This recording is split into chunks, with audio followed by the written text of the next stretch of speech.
രാജ്യങ്ങൾ ഉൾപ്പെടുന്ന വിദേശ സന്ദർശനത്തിനൊരുങ്ങി പ്രധാനമന്ത്രി നരേന്ദ്രമോദി. പഹൽഗാം ഭീകരാക്രമണത്തെ തുടർന്ന് കഴിഞ്ഞ വർഷം മാറ്റിവെച്ച ഇന്ത്യ നോർഡിക് ഉച്ചകോടിയിൽ പങ്കെടുക്കുന്നതിനായി നോർവേയിലേക്കുള്ള യാത്രാമധ്യേ മോദി UAE, സ്വീഡൻ, നെതർലാൻഡ്സ് എന്നീ രാജ്യങ്ങൾ സന്ദർശിക്കും. പിന്നീട് അദ്ദേഹം ഇറ്റലിയിലേക്ക് പോകും. മെയ് 15 മുതൽ 20 വരെയാണ് വിദേശ പര്യടനം. UAE സന്ദർശന വേളയിൽ പ്രധാനമന്ത്രി മോദി UAE പ്രസിഡന്റ് മുഹമ്മദ് ബിൻ സായിദ് അൽ നഹ്യാനുമായി കൂടിക്കാഴ്ച നടത്തും. ഊർജ്ജ സഹകരണം ഉൾപ്പെടെയുള്ള ഉഭയകക്ഷി വിഷയങ്ങളും പരസ്പര താൽപര്യമുള്ള പ്രാദേശിക അന്തർദേശീയ വിഷയങ്ങളും ചർച്ച ചെയ്യും. പശ്ചിമേഷ്യൻ മേഖലയിൽ യുദ്ധം ആരംഭിച്ചതിനു ശേഷം ഒരു ഗൾഫ് രാജ്യത്തേക്കുള്ള അദ്ദേഹത്തിന്റെ ആദ്യ സന്ദർശനമാണിത്. ഇന്ത്യയുടെ മൂന്നാമത്തെ വലിയ വ്യാപാര പങ്കാളിയും നിക്ഷേപത്തിന്റെ കാര്യത്തിൽ 7ാമത്തെ വലിയ സ്രോതസ്സുമാണ് UAE. 4.5 ദശലക്ഷത്തിലധികം ഇന്ത്യക്കാർക്ക് UAE അഭയം നൽകുന്നുണ്ട്. ആഗോള ഊർജ്ജ പ്രതിസന്ധിയും പശ്ചിമേഷ്യയിലെ കലുഷിതമായ സാഹചര്യങ്ങളും നിലനിൽക്കെ പ്രധാനമന്ത്രി നരേന്ദ്രമോദി UAE സന്ദർശിക്കുകയാണ്. ഈ മാസം 15-നാണ് അദ്ദേഹം UAE-യിലെത്തുന്നത്. UAE പ്രസിഡന്റ് ഷെയ്ഖ് മുഹമ്മദ് ബിൻ സായിദ് അൽ നഹ്യാനുമായി പ്രധാനമന്ത്രി ഉഭയകക്ഷി ചർച്ചകൾ നടത്തും. മേഖലയിലെ സംഘർഷങ്ങളിൽ ഇന്ത്യയും UAE-യും പരസ്പരം പുലർത്തുന്ന ശക്തമായ പിന്തുണയുടെ പശ്ചാത്തലത്തിലാണ് ഈ സന്ദർശനം. ഊർജ്ജ സുരക്ഷ ഉറപ്പാക്കുന്നതിനൊപ്പം പ്രതിരോധം, വ്യാപാരം തുടങ്ങിയ മേഖലകളിൽ പുതിയ കരാറുകൾക്കും സാധ്യതയുണ്ട്. മെയ് 15 മുതൽ 20 വരെ നീളുന്ന പ്രധാനമന്ത്രിയുടെ വിവിധ ലോകരാജ്യങ്ങളിലേക്കുള്ള പര്യടനത്തിന്റെ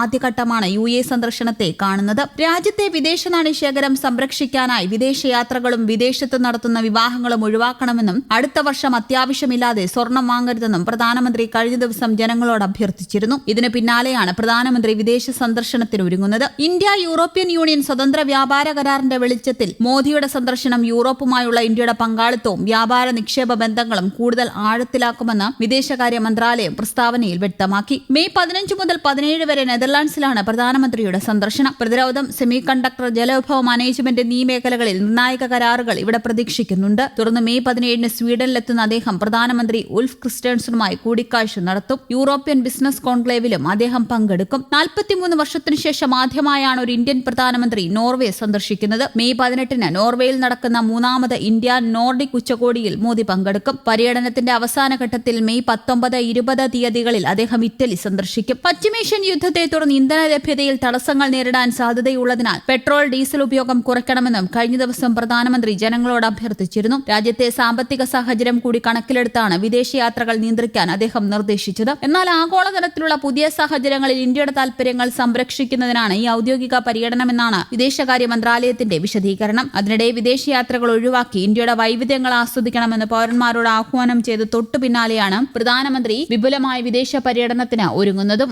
ഹൈദരാബാദിൽ നടന്ന പൊതുസമ്മേളനത്തിൽ സംസാരിക്കവെയാണ് വിദേശ രാജ്യങ്ങളിലേക്ക് പോകുന്നതിന് മുൻപ് ഇന്ത്യയിലെ സ്ഥലങ്ങൾ സന്ദർശിക്കാൻ മോദി ജനങ്ങളോട് ആവശ്യപ്പെട്ടത്. പാസ്പോർട്ട് പോലുമില്ലാതെ മറ്റൊരു രാജ്യം സന്ദർശിച്ച അനുഭവം നൽകാൻ ഇന്ത്യയിലെ വൈവിധ്യങ്ങൾക്ക് കഴിയുമെന്നും അദ്ദേഹം നിരീക്ഷിച്ചിരുന്നു. ഇതിന് പിന്നാലെയാണ് ഔദ്യോഗിക ആവശ്യങ്ങൾക്കായി മോദിയുടെ വിദേശയാത്ര. ഇറാൻ യുദ്ധം തുടരുന്ന സാഹചര്യത്തിൽ രാജ്യത്ത് LPG പ്രതിസന്ധി തുടരുന്ന സാഹചര്യത്തിലാണ് മോദിയുടെ സന്ദർശനമെന്ന പ്രത്യേകത കൂടിയുണ്ട്. പ്രസിഡന്റ് ഷെയ്ഖ് മുഹമ്മദ് ബിൻ സായിദ് അൽ നഹ്യാനുമായി പ്രധാനമന്ത്രി മോദി കൂടിക്കാഴ്ച നടത്തും. മേഖലയിലെ സാഹചര്യവും ഊർജ്ജ വിതരണവും സംബന്ധിച്ചും ചർച്ചയുണ്ടാകും. ഇരു രാജ്യങ്ങളും തമ്മിലുള്ള സാമ്പത്തിക ഇടപെടൽ കൂടുതൽ ശക്തമാക്കുന്നതിനുള്ള ചർച്ചകളും നടക്കും. ഈ വർഷം ആദ്യം യൂറോപ്യൻ യൂണിയനുമായുള്ള സ്വതന്ത്ര വ്യാപാര കരാർ അന്തിമമാക്കിയതിനു ശേഷം യൂറോപ്പിലേക്കുള്ള പ്രധാനമന്ത്രി മോദിയുടെ ആദ്യ സന്ദർശനം കൂടിയാണ് ഇത്.